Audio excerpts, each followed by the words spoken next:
Hey everyone, welcome back to the Inner Forecast. Today's episode is called The Dual Lens, and it's all about two different ways to look at your life through choices, through astrology. And I'm joined with Mike Mays, someone whose approach to astrology I really respect. I would say his perspective is grounded, thoughtful, and layered with a mix of calm, big picture, and a fire that makes you want to lean in and think differently. So, Mike, thanks for joining me. Thanks for the introduction. That's a lot to live up to. That's kind of the vibe I feel like when I listen to your content. Definitely feels like that's the vibrato. But something I like to do when I start out with new guests is having them introduce themselves through their big three. For those listening, your sun sign is your core identity, it's your ego, it's the vitality that you have. Your moon is your emotions, your instincts, your inner self. And your rising is how you naturally, move through the world and how others experience you. So, Mike, why don't you share what your big three is and how you're living that out? Sure. So I'm a Sagittarius sun. So at my core, I'm pretty expansive. Obviously, being into astrology describes someone who has like an expansive, open mind, interested in seeking truth and looking at life in a deeper way and finding meaning. So that's a big Sagittarius thing, is to find meaning, and I can find meaning in basically anything. I take a real like animist approach to life, like when I see a cardinal bird or a chipmunk or something, I'll like look up the spirit animal meaning of those things, and so just finding meaning in life, always exploring, at least in the mental realm, and having sort of an expansive view of the world and of people and culture. And that's the Sagittarius side. And then with the Leo rising, I'm a Leo rising, so I've always been, I guess, a little bit outgoing, obviously a double fire, Sagittarius sun, Leo rising. Whenever I was in college as an undergrad, I got into the creative arts. I started out as an English major, writing, and then once I got into writing, I had all these humanities electives that I used to take acting classes. And then I got bit by the acting bug, and I kind of fell in love with performing. And that was around the time actually that I found out that I was even a Leo rising. Like I didn't even know up until around that time in my life, and then it fit perfectly. And then I acted for like 9 years. I did a lot of stage, some commercials, a few independent short films, things like that. And I just fell in love with acting. I ended up getting a master's degree in performance and theater. And so that's the Leo side. And then obviously the content that I make online is with the astrology is another performative thing. And I've done stand-up comedy too. So performing and putting myself out there, putting my ideas out there has been a big theme, especially in my adult life once I like grew into that Leo ascendant. My moon is Taurus, which points to the fact that you said my work is grounded. I'm pretty grounded.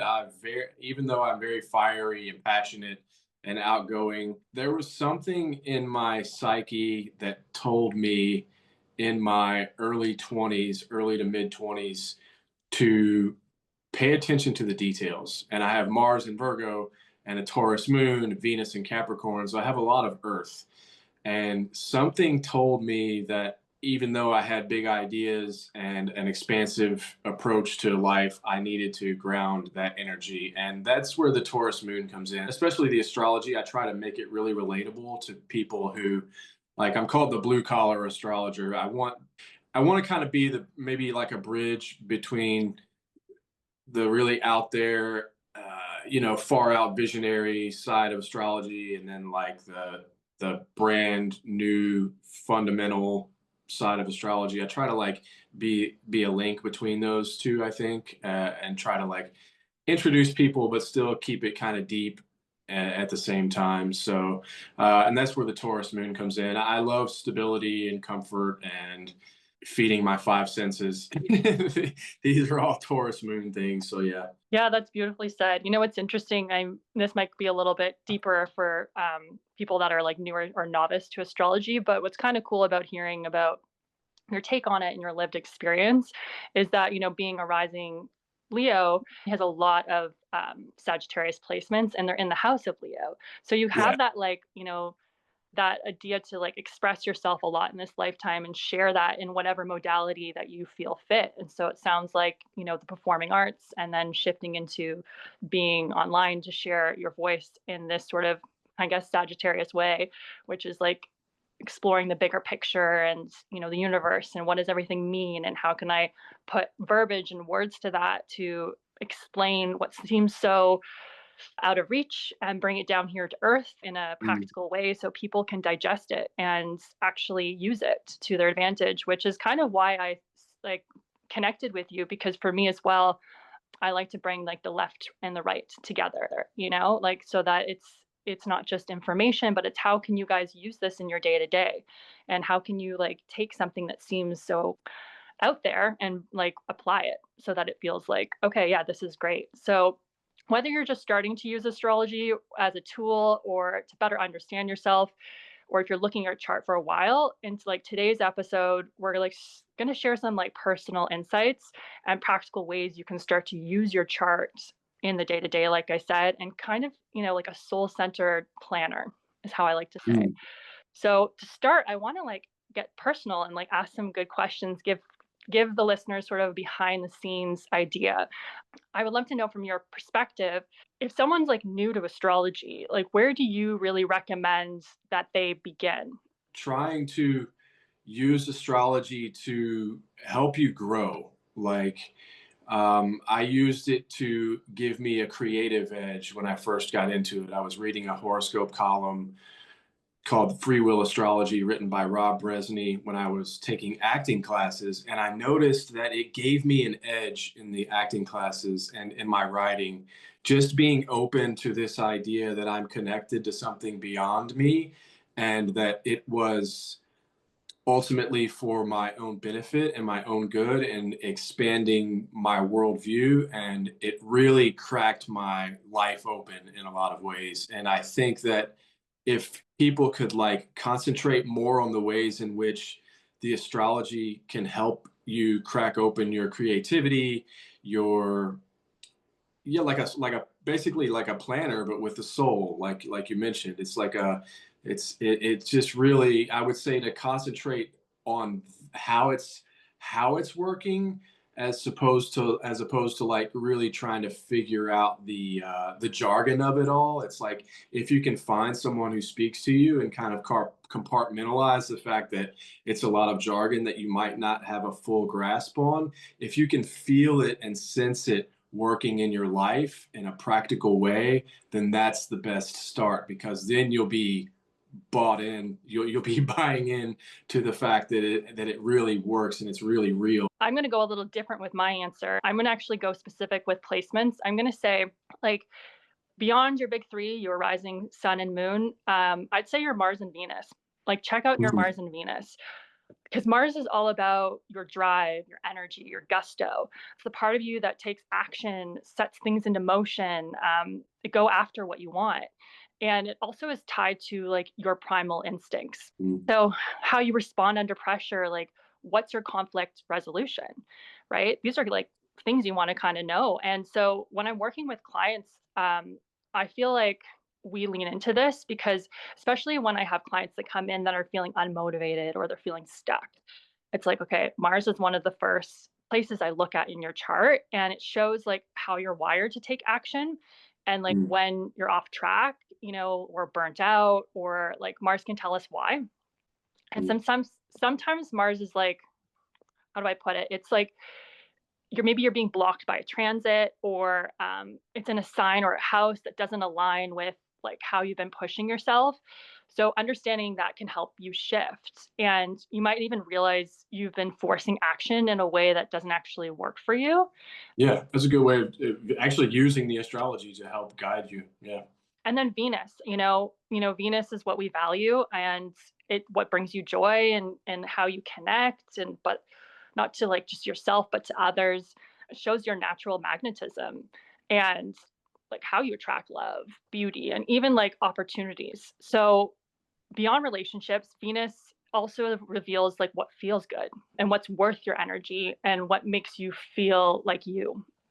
So when I'm working with someone who's like lost touch with what lights them up or who keeps why they keep attracting, could this certain person that doesn't feel in alignment, I look at their Venus and I look how she's communicating in the chart because it tells me like like what they need to feel fulfilled or seen, how they express and like how they receive it. So, it's kind of important to go back to your core of your values too before you make decisions or initiate things. So that's kind of the two that I would suggest diving deeper into if you can, because it gives you a lot of insight. Yeah, yeah, makes sense. Okay, Mike, what would you say is a placement or a house that you think is super underestimated? I think the 12th house is probably super underestimated. If you look at the charts of some really successful people in the world, and one example might be Steve Jobs. I think he had a lot of 12th house planets. I think maybe even Elon Musk. Regardless of what you think about these individuals, the 12th house can be like a superpower, although it's known as the house in which like you undermine yourself or other people undermine you. It's those subconscious attitudes and behaviors that can get in your own way. But if it's just like when you go to therapy for a year and you unearth a lot of your subconscious patterns, they become like a superpower. Yeah. And as far as placements go, I would say look to your Chiron. That's where you'll find the most healing. And Chiron is the key to a lot of healing. It shows us where we've been wounded and where we suffer from some vulnerabilities and some insecurities.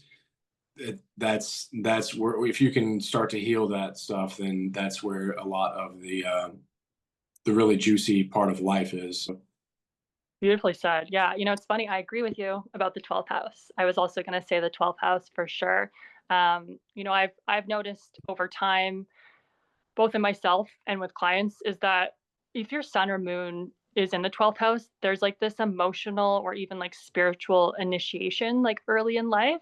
Um, I did like some research on the 12th house, getting people to volunteer their charts because I wanted to sort of suss something out. And I discovered, not for all, but for some, like if they had the sun or moon in the 12th house, that they either had like a near death experience or a life event that like cracked them open, something like open inside them, and it like pulled something much bigger than themselves out. Like a moment that offered maybe a glimpse behind, the curtain before they were ready. And ever since, like, there's been this like deeper inner work, maybe, or this integration of like what the experience meant and how it changed them, like that kind of energy. Oh, yeah, for sure. Yeah. Mike, what would you say is your like favorite planetary archetype to work with and why? I'd have to say the sun. Well, that doesn't surprise me as like someone, Yeah, yeah, yeah, yeah, yeah. Your chart's yeah. ruled by it. Yeah, my chart is ruled by it. And one thing I heard once about the sun is that like we're not born like the The sun. perfect examples is our sun, right? Unearthing, it's peeling back the layers, it's letting that core identity and purpose like come out. And there's so many influences and forces in our lives that can like be like can really tamper and dampen our light and put our light out. So we have to like not all the time like a maniac constantly trying to just like be the brightest we can be, but like doing what we can when we can to let that core identity come out and to shine like from the core. So yeah. For me, actually, the archetypes I played with were Jupiter and Saturn. I like Mm-hmm. that combo. And when you like lean into your Jupiter, like he becomes your great teacher and expander. And he's about that growth and that abundance and good fortune. But I like to also say that something that people I think don't always mention about it is that with growth comes, growing pains. I Oh think yeah. that that's a huge component to it. It's not just good fortune. He wants to help you grow, and sometimes that can be uncomfortable. And then there's Saturn, our life lesson in this lifetime, and I like to look at him like the stern principle. Mhm. Like making sure you actually do the work. He can feel restrictive, a little bit like an obstacle at first, but if you stick with him, like he rewards your hard work.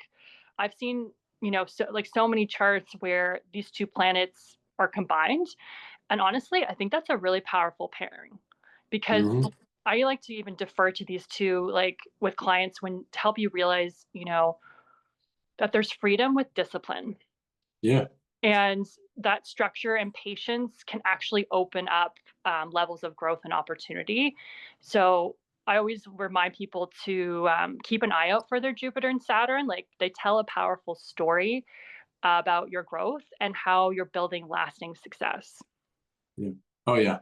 And one analogy that I heard from Eric Francis a while back about Jupiter Saturn is that if you think of the planetary combination of expansion and contraction, think of the potter at the potter's wheel, and think of the hand on the inside working to expand the piece of pottery outwards, and that's Jupiter expanding it, and then Yeah. the conforming hand on the outside, like smoothing out the structure and providing that integrity in the structure, and just like, so it's growing, it's growth and contraction, at the same time. So that's something that I like to think of when I think of Jupiter and Saturn. And I love Saturn too. I will say I do love working with Saturn in terms of like essential dignity.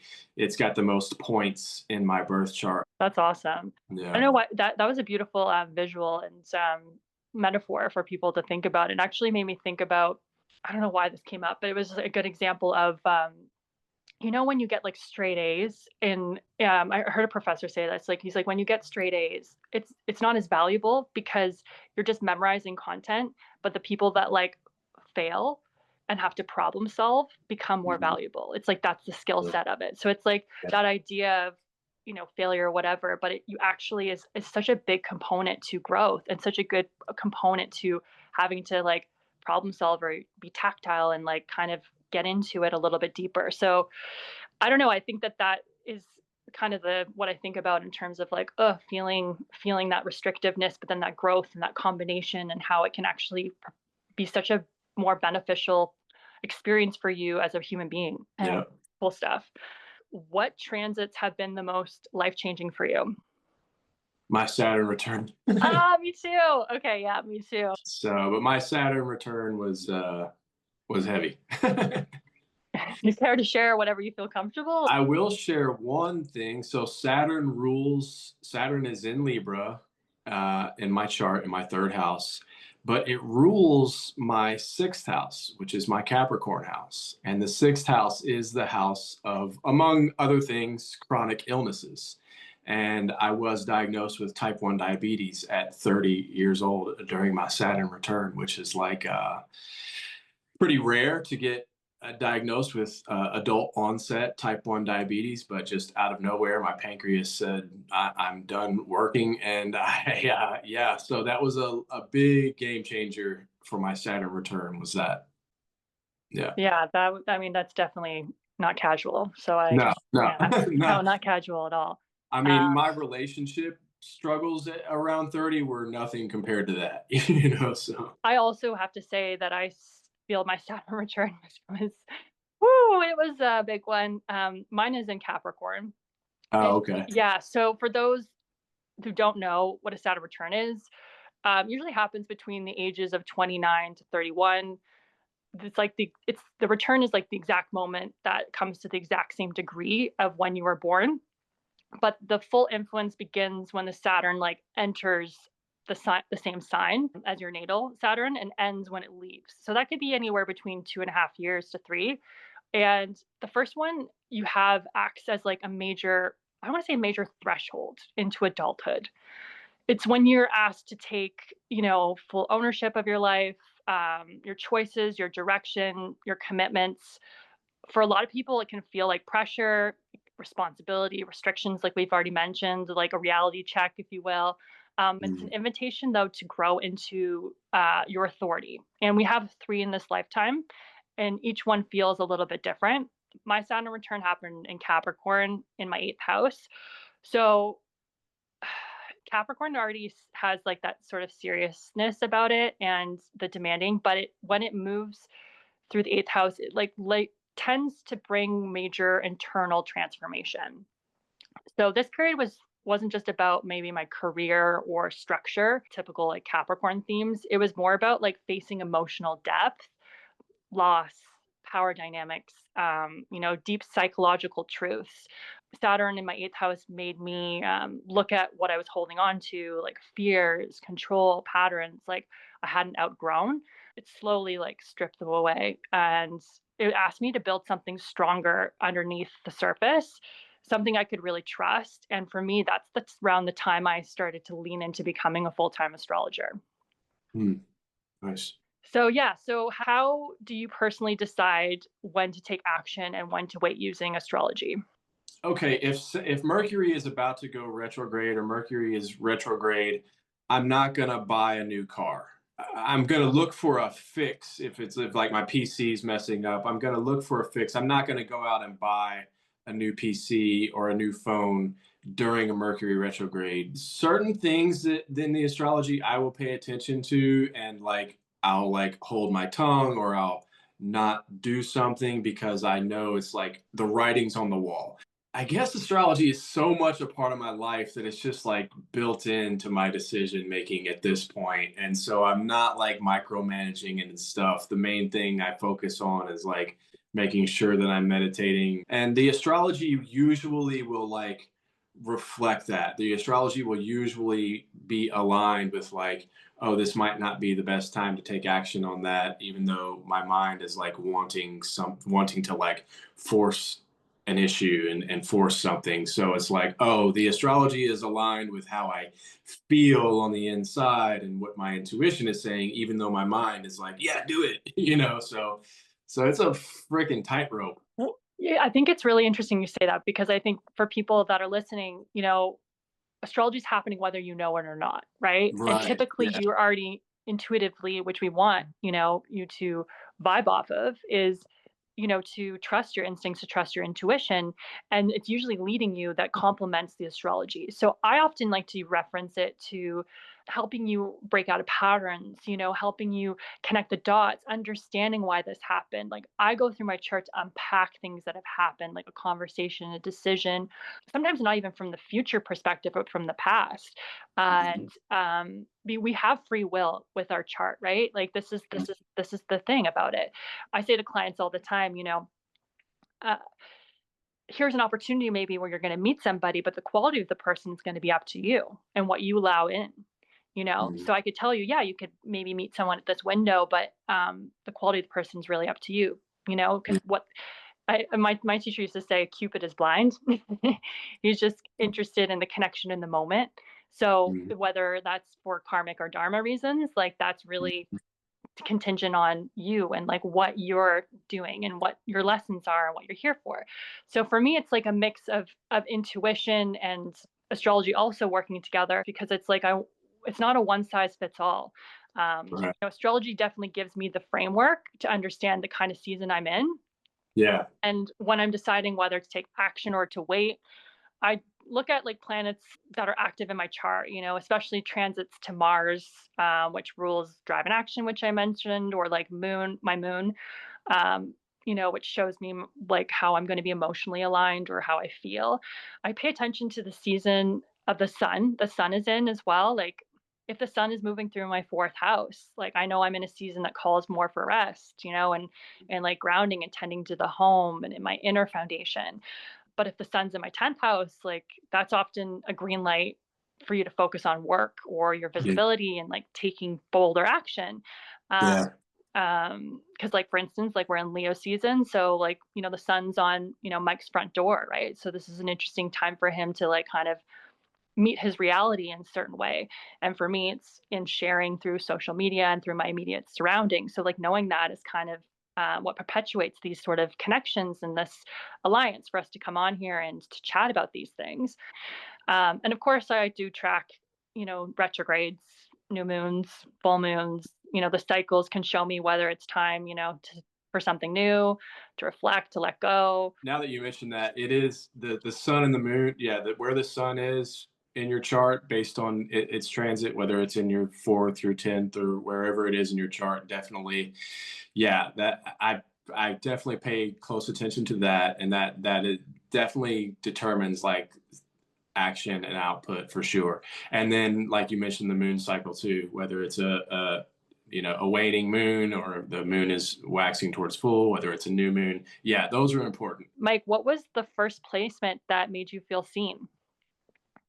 My Taurus moon, when I when I told or when I first had my birth chart reading done, I didn't know that I had a Taurus moon, and when she mentioned the fact that I had a Taurus moon, it something clicked in my head, and I was like, "Oh, this is why." Even as a Sagittarius, I'm so like sometimes slow and methodical and grounded. And one of my best friends growing up was a Taurus, and I love Taurus people and people who have Taurus placements because there's a certain like I'm here. I'm comfortable with who I am. I'm very present. And there's a certain authenticity there. And I was like, oh shit, I've got that.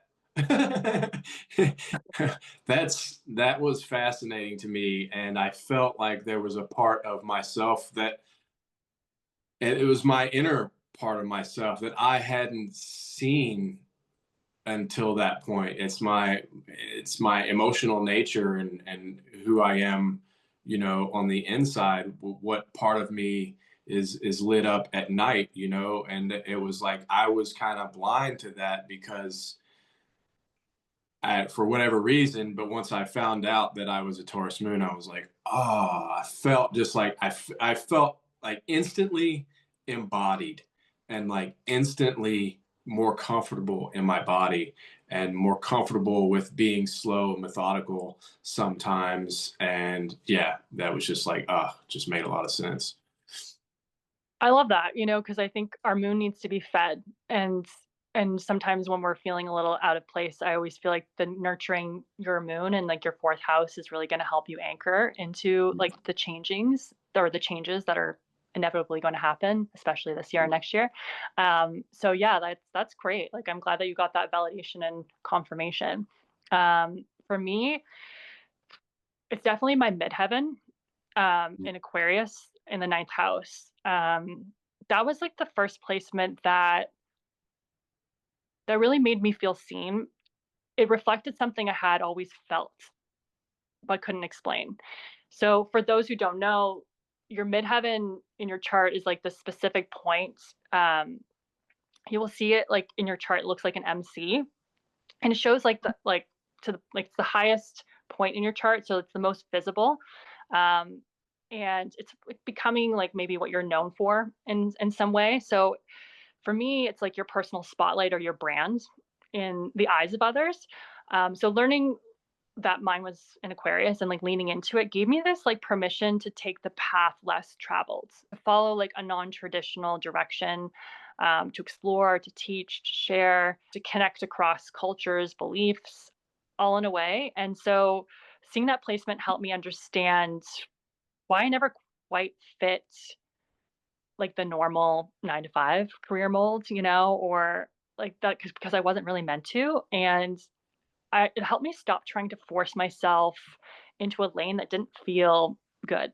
And so for me, instead, started to carve out my own path, and that felt more honest and free, and how I'm wired. It feels like how I'm wired to lead and share. So I was like, cool, I'm gonna take that permission slip and lean into that. And like I said, build my business, build my parachute on the way down. you know. So yeah, that was a big one for me. And the ninth house is the house of astrology too. So Here we go. Here we are. yeah. Okay, so now we've explored the personal side. We're going to shift gears here and get into Leo season, which is what this is all about, and what it means, how to work with it, some key dates to mark on your calendar, like some practical takeaways that you guys can use, not just to understand, but to move with it. So let's get into it. I feel like, not to put you on the spot here, Mike, but because you're a rising Leo, I'd love for you to, give us the kickoff on like what Leo season's all about. Well, if anyone doesn't know this, like every zodiac sign is associated with, going back to ancient astrology, a certain body part. And you might say that Leo rules the heart and the spine, which means that the energy of Leo and has to do with the heart and the spine. So you think the heart, you think of warmth, radiance, pumping blood, passion, joy, love, and what you really pour your heart into. It's like it's just a passionate joy, enthusiasm for life, and that's at its essence. I think that's what Leo is about. Leo, astrologer Liz Green talks about the sign Leo in her book, The Astrology of Fate, as not just a creative sign. Of course, it's a creative sign, but she mentions that a lot of the most creative artists in the world, when we look at the most creative artists in the world, we really see a lot of Pisces and Gemini and Cancer folks. And Leo is, although it's a creative sign and known for creativity, it is a sign of like, as she mentions, finding the holy grail in life. And that's in terms of like your heart. Like, what does your heart consider really important? What do you feel called to and drawn to in a way that is going to light you up? Leo is ruled by the sun. And so we want to be, during Leo season, we want to pour ourselves into what lights us up, and that could even be leisure time, play, joy, the joy of children. These are all fifth house activities. The fifth house is the house associated with Leo. Um, and so I think Leo season could be, for some, a time to really thrive in being in the spotlight. And for some, it could be a time to have a lot of fun with the family and the children and play games. But it's about finding joy and feeling the warmth and the radiant, the heat of the sun. It could also be about, again, I mentioned Leo rules the spine. So it is about like, having a certain regal quality as you move through the world, and having integrity and living up to your highest and noblest ideals. So like, what is your own personal sun? Is it your family? Is it your hobbies and your creative pursuits? Is it your career? Is it your home? What is that source of like your own personal sun that everything in your life kind of revolves around? Well, like, let that, the warmth of that, fill your heart, and live up to the ideals of being proud of what you've created, proud of your home, proud of your family, and letting a little bit of pride come through. Obviously pride comes before the fall, and and that's literally like Leo season comes before fall. It's like eventually fall is coming and winter is coming. And so like Yeah. enjoy this peak moment of Yeah. luminosity. So I think that that's what Leo season about. Wow, well said. Really well said. I feel like you gave us a good visual and energy to kind of sink our teeth into. Only thing I would add is for you guys to personalize it, looking at your own chart, like looking at where Leo is and what Mhm. house it's in to kind of get a better sense of what this season really is for you. Because the sun is illuminating that. So that's the beauty of it. So it's like we're all in the same like tone, but like how it's like being displayed and being your focus is all a little bit Yeah. just slightly different. Oh yeah, exactly. Yeah.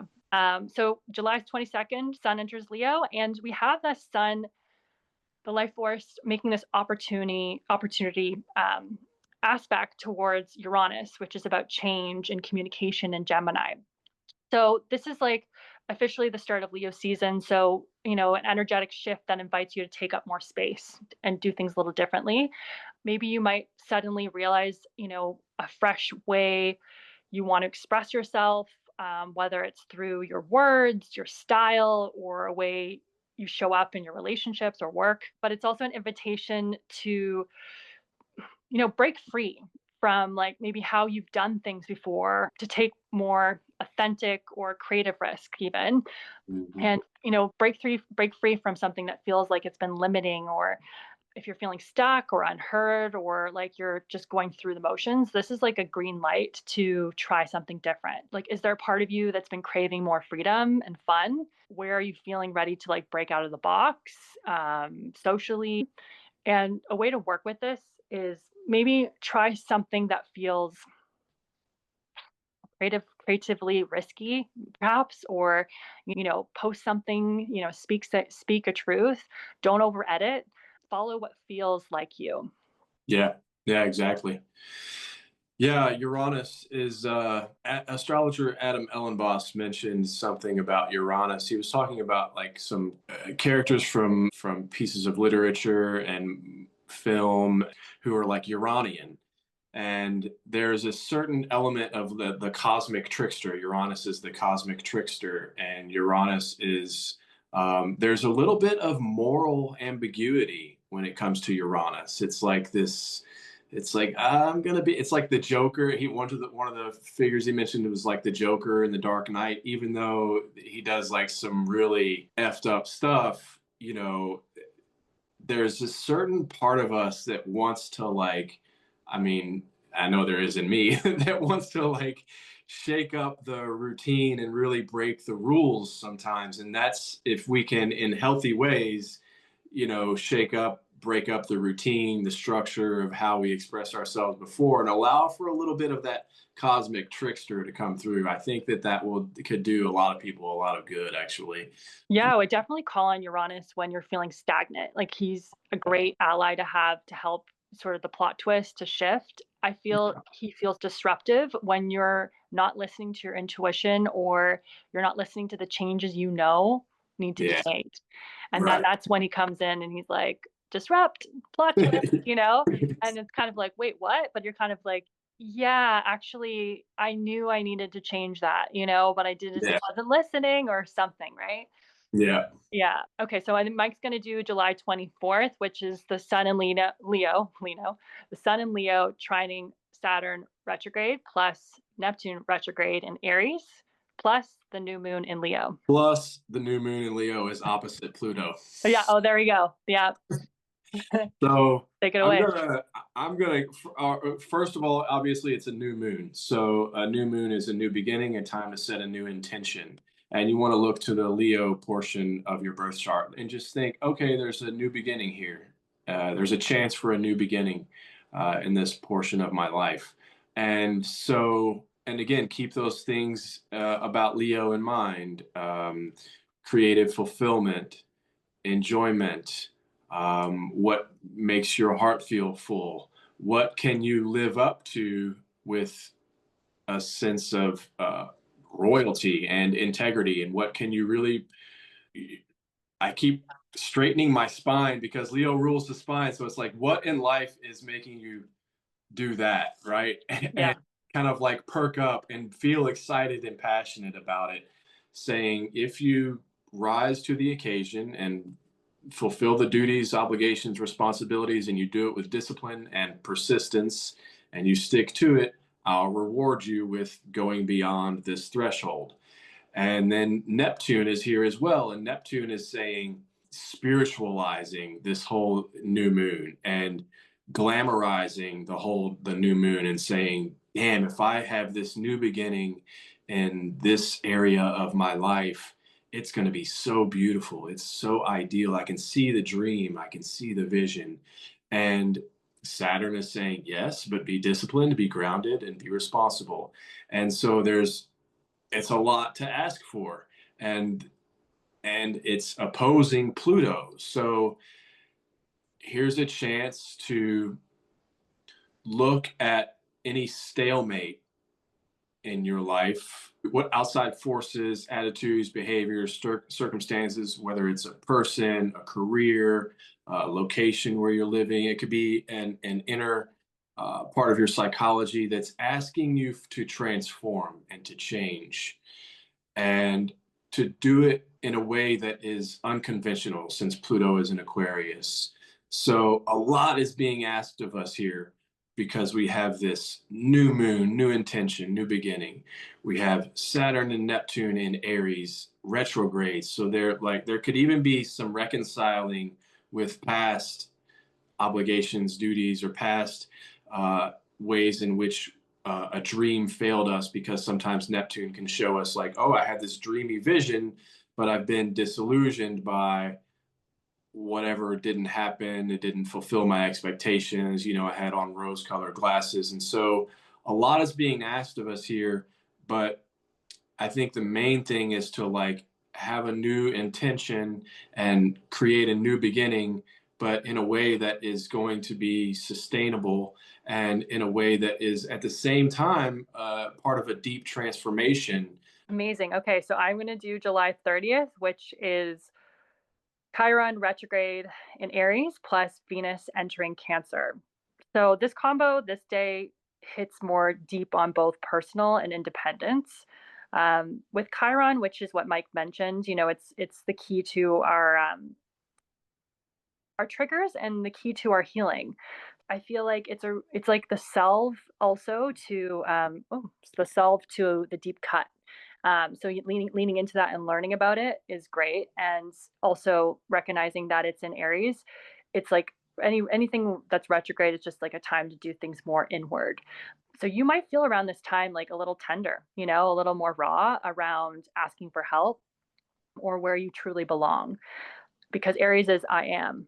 And so with the retrogrades and also with Chiron, it kind of feels a little bit like I've known from speaking to clients, people are a little bit like, who am I right now? Or like, where do I want to go? Or, what's this about? Like, I feel this shift, but I'm kind of re-identifying what that is. But with Venus moving in, to Cancer, it's like Cancer is more that nurturance, more that homely energy, sort of softens the edges, I feel. So it's an invitation to come back home to, what feels emotionally honest and even messy at times, right? So this transit matters because we can't heal what we don't reveal. And even when it comes to like old patterns of trying to do it all yourself, that's kind of a big thing, Aries, like trying to do it all yourself. And it's like, hey, like sometimes we need support. So Venus in Cancer is encouraging us to like honor more that feelings and building more emotional security, and to nurture both yourself and the people that we care about. So to work with this, I would say, slow down, like slow down this day, let your feelings sort of surface without rushing or trying to fix or solve anything. Just notice what wants your attention, at this time. And like, practice giving yourself and others more grace this day, more compassion, more patience, especially like, as this transit happens. So yeah, just something to note. Yeah, for sure. And I think that that actually kind of sets the tone for really the rest of July, and also coming into August. A healthy dose of emotional intelligence for sure. So Okay, so Mike, July 31st, the Sun conjunct Mercury retrograde in Leo. so the Sun conjunct Mercury retrograde in Leo is a time when Mercury is getting blended and synthesized with the Sun. And so you might think of your mind getting synthesized and blended with a sense of vitality and purpose. Although Mercury is going to be retrograde, so there could be some reflection on past matters. There could be some unfinished business. There could be some going back and rethinking, redoing, reanalyzing, editing, correcting, but with a sense of purpose and vitality. So, like, if mistakes have been made or you have to retrace some steps, don't get down about it. Like, remember that the Sun is at home here in Leo. And so the Sun is really imbuing the mind, Mercury. So you might feel like, oh, things are not right. Things are askew. I made some mistakes. I made some missteps. I have to retrace some steps. And that might overwhelm the mind, especially in Leo, where you want to have it right. You want to be proud of your actions and the way you've been thinking, speaking, and communicating, and the way you've been moving in the world, and reflect. I think as you do that, on this day when the moon will be in Scorpio, there might be some hard truths coming up emotionally. But the moon in Scorpio is getting a trine from Venus in Cancer on this day. And Venus in Cancer, like you mentioned, it's like soften up the edges a little bit, take it easy on yourself. Take a bath, go swimming, be around some water. It's going to be hot. The mind is going to be the mind is on fire on this day. The sun conjoined with the Mercury. It's like the mind is lit up and on fire, but like apply some emotional intelligence and soothing and healing, and understand that sometimes it's the poison that heals, it's the sting that heals. With the moon being in Scorpio, these uncomfortable truths, this intent, this feeling of intensity, is ultimately meant for a healing and transformation. Yeah, well said. I think the only thing I would add is that, Mercury retrogrades can bring a lot of miscommunications and Yeah. a lot of hiccups and sort of detours for the sole purpose for us to understand something a little deeper. So, when the sun comes together with this, I feel like this is actually a really great check-in point during the retrograde. There might actually be some clarity too, like during that Yeah. time, especially around stories or how you communicate or how you even see yourself. I always like to say Leo season, the best kind of love is self love. Mhm. So just keep that in mind too, right? Yeah. Yeah. Especially when we're in that retrograde period of time, our self worth sometimes comes up a lot, and so just like being good, kind to yourself. Yeah, exactly. Awesome. Okay, now we're into August, August 6th. That's when Mars enters Libra. So Mars again is our action. So our collective action is changing modes, if you will. And so in the sign Libra, it's like bringing a more shift towards relationships and balance and fairness. The energy encourages you to consider how you move and how it affects others, and it invites you to find harmony between your needs and those around you. Less about like charging ahead solo, and more about navigating partnerships, not just like romantic, but like business or just friendships, with more grace and more diplomacy. So this will be from like August 6th to September 22nd. So, this is also maybe something to consider is like what you stand for, Mm. also, what like how you can stand up for yourself while maintaining a peace, which seems like a paradox, but this is what it's going to be teaching us. It also asks you to like lead with tact in some way. So this can, things can surface right maybe around frustrations around fairness and imbalances too, but also like it opens doors for cooperation and mutual growth. The one thing I love about Libra is it finds its middle ground by going from one side of the scale to the other, right? So sometimes sometimes that has to happen, Yeah. to realize, okay, this is where my, where for instance, like we don't know our boundaries until they're crossed, like these kind of things. We need to know where our middle ground is. So to lean into this, it'd be great to focus on collaborations during this time. Use this energy to build connections and understanding, would be something to do. Yeah, for sure. And given the fact that at that time, Venus is still in Cancer, and Venus being the ruler of Libra, Mhm. and a water sign that is about bonding and connecting. So, Yeah, and we're all doing a lot more expanding with Cancer, our area of our chart, because Jupiter moved in there recently. So a lot of uh, us are, our growth comes from our emotions, our emotional intelligence, our ancestors, our family, healing that sort of lineage energy that comes through with that. So I think that's like a big part of that is kind of tapping into that warmth. Yeah. yeah. Okay, Mike's gonna do this one. This one's a big one. I was like, I'm sorry, I gave you like the big kahunas, but I feel like you as a rising Leo, you could handle it. But the 8/8 portal, August 8th, we got Mars opposite Saturn retrograde plus Mars trining Uranus. Yeah, so Mars opposite Saturn is not easy. This is not going to be an easy day. Again, this is another day that's going to demand a lot of us. Maybe find some ingenious, creative ways to free your mind and to stand your ground, but at the same time, being in collaboration or in harmony and finding some diplomacy. and opposing Saturn in Aries. So if there's any sort of intractable situation, the opposition is like the two parties in the American Congress, Democrat, Republican. They're never going to be on the same page. They're always just opposing each other. It's like, how do we ever get anything done if we're just constantly in this like stalemate? That's where it would be nice if our political leaders knew about astrology so they could apply Yeah.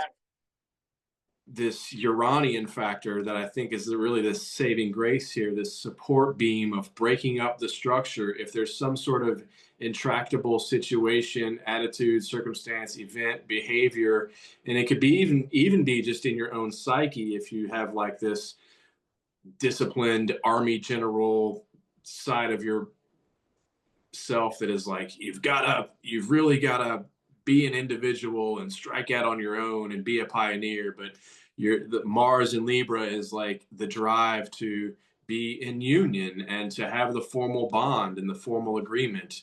It's like, how do you reconcile these differences? I would say use creativity, use communication, use break up the structure of your mind. Maybe do something that really sets your mind free. Take in a new, I don't know, maybe listen to some new music, listen to a new podcast, something that's going to help open your mind, free the mind. Mars is in detriment in Libra, and so there might be like a wet blanket on your hand grenade when it comes to like standing up for yourself and taking action. I would say watch out for like, again, like you mentioned, like sometimes you have to um, sometimes other people will have to like go too far in order for you to realize that your boundaries have been transgressed, or vice versa. But like sometimes you have to do that, but like don't get stuck in one thing or another. I think Mars here, even though it's in Libra, we can't sit on the fence for too long. There has to be a compromise, or there has to be a breakaway and a breakup of structure. Something has to move here. Um, Now, again, this Mars opposite Saturn, the Mars is disposited by Venus in Cancer, which is going to be within 3 degrees separation of Jupiter. And so there is something here about bonding, connecting, um, being fed emotionally. Like what do you want to grow?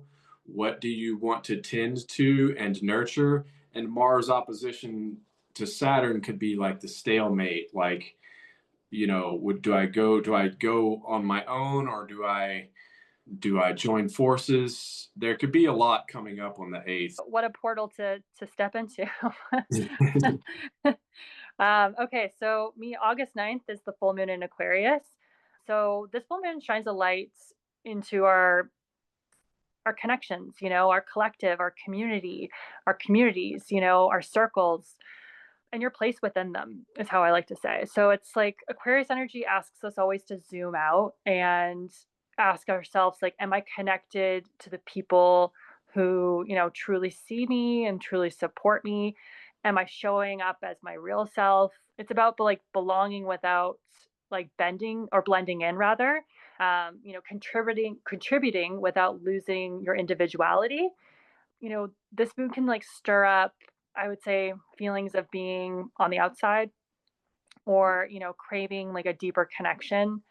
It may also bring like flashes of insight about like where you've been hiding parts of yourself to fit in. I feel like that's that like Pluto energy too, right? We're all collectively like doing some work of unearthing something. Pluto likes to sort of bring up power dynamics and like what makes us feel empowered, what disempowers us, where do we give our power? Like, do we give it away? These are the themes. So it's a chance for you to like reclaim your voice and your perspective and your power in the spaces that you care about the most. This is the part of your chart that lets you know where you're innovative. This is also the part of your chart where you feel like you're a little bit ahead of the times, and you're trying to find your place within it. And I think a lot of us are trying to find our place within society. Yeah, for sure. Yep. Yeah, exactly. That's the dynamic with that. with that Aquarius and then Leo sun. So for Yeah, sure. the full moon, yeah, so I should say is the opposition of those two energies, like the Leo, the self, and like, and then the Aquarius, like the community. So it's this like, but I always love this because they're like sister signs, the two kind of having to come together, like your self expression and like how you sort of lead in this way, but then how are you part of the bigger picture, the community, and part of the people, like Yeah. for Yeah. there's a song that Spirit keeps playing for me, and I know this has so much. I know it's not in the same era, but it's the Les Mis. Like, do you hear the people sing? They are singing the songs of the angry men. This is the Mm. music we cannot like.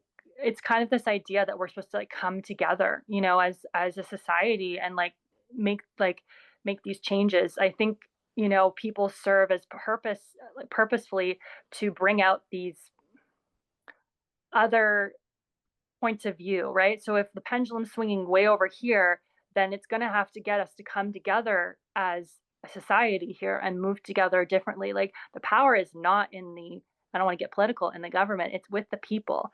We have to come together. So this is kind of the energy that I want to sort of highlight in that way.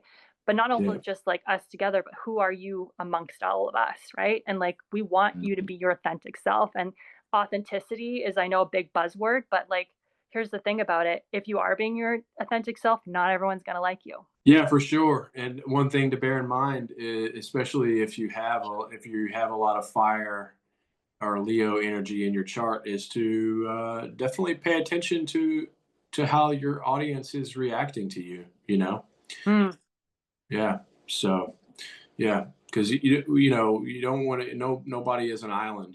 So the need to feed and be a part of and be authentic is all there at the same time. And so there's a push and a pull and some tension with the full moon. So for sure. definitely. Yeah. Okay. And last but not least, August 11th, Mike. This is finally when Mercury stations direct in Leo, plus Venus conjunct Jupiter in Cancer. So Mercury stationing direct is like finding the map, or finding the route, getting back on route. You're driving and you lost GPS for a while, and now it comes back up on your phone. And so there's a clear path. You may have had to retrace some steps, but Mercury is stationing direct. Look out for uh, insights and information and clarity that comes in whenever Mercury stations direct. You might get the unanswered phone call or text that you've been waiting from someone. You might get the email from someone that you've been waiting for, the bit of information that you need. You might hear something on a podcast that rings a bell, which might have something to do with something that you've been thinking about. So it's like you get the clue, you get the key, you get the answer, you get some clarity. But you're still not like, you still have to apply it, right? Like Mercury still has to go forward and go back over the steps that it went retrograde through. So it's just getting that clarity, getting the clue, but the resolution doesn't have to like be it's there's still unfinished business, Yeah. right? So Yeah. on the 11th there's still unfinished business, but there's some clarity coming through. um Also, Venus conjoined with Jupiter is like luck. you know it's luck, it's beauty, it's relationship, it's harmony, and it's a lot of it.